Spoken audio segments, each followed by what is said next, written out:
The creature in the attic.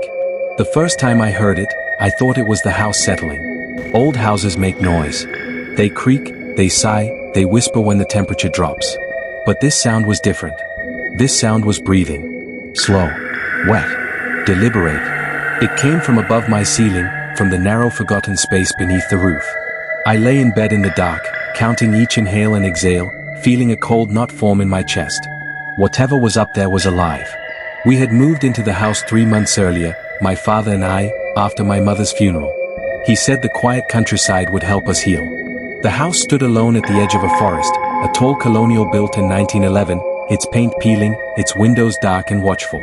The attic had been sealed, the realtor warning us not to open it. Rotten beams, old insulation, nothing up there but dust and danger, he said. My father agreed.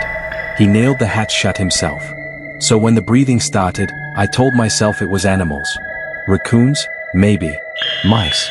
Anything but what my imagination suggested. But animals don't breathe like that. And they don't whisper. On the third night, I heard my name. It wasn't spoken clearly. It was stretched, broken, as if something with an unfamiliar mouth was trying to shape human sound. My name drifted down through the ceiling, soft but unmistakable. I sat up in bed, heart hammering, every hair on my body standing on end. I called out to my father. He didn't answer. I listened. The breathing stopped. The house went silent. The next morning, I asked him if he'd been in the attic. He looked at me like I was insane. Why would I go up there? He said. I told you, that place is dangerous. There were dark circles under his eyes. He hadn't been sleeping either. The sounds continued. Footsteps, slow and careful, pacing above my room. A dragging noise, like something heavy being pulled across wood. Sometimes a soft thud, as if something had lost its balance and caught itself before falling through the ceiling. And always, the breathing. One night, I heard crying. It sounded like my mother. That was when fear turned into certainty. Whatever was in the attic knew us. It knew our voices. It knew our grief. It was learning. I waited until my father left for work the next day. Then I climbed a chair and pulled at the nailed hatch. The wood resisted, but age had weakened it. With a sharp crack, it gave way. Dust rained down. A wave of cold, stale air spilled from the darkness above, carrying a smell like mold, metal, and something faintly rotten. I climbed.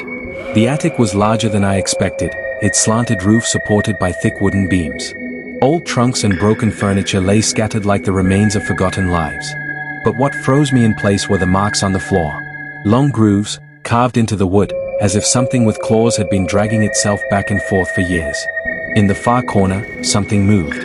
It unfolded from the shadows slowly, as if standing upright was a new and painful process. Its body was tall and thin, its skin stretched tight and pale, almost translucent. Its limbs bent at wrong angles, joints popping softly as it straightened. Where its face should have been, there was a suggestion of features, like a half-finished sculpture, hollows where eyes belonged, a slit of a mouth that trembled as it tried to form words. Don't leave, it whispered, in my mother's voice. I stumbled back, nearly falling through the hatch.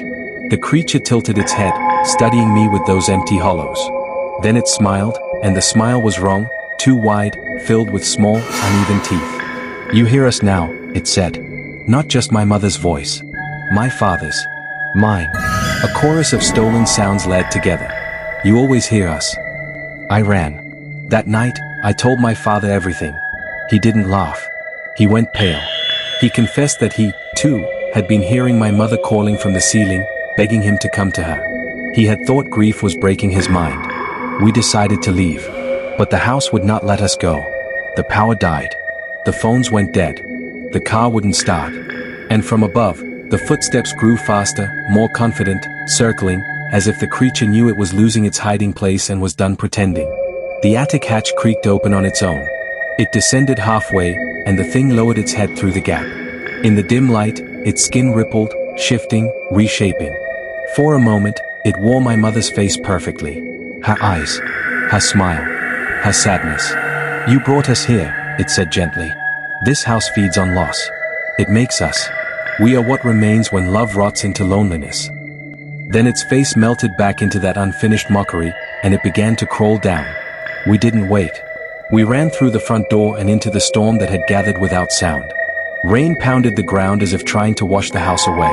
Behind us, from the open windows, came a sound like laughter, led with crying, led with breathing. The next day, the house was quiet. The attic was sealed again. No marks.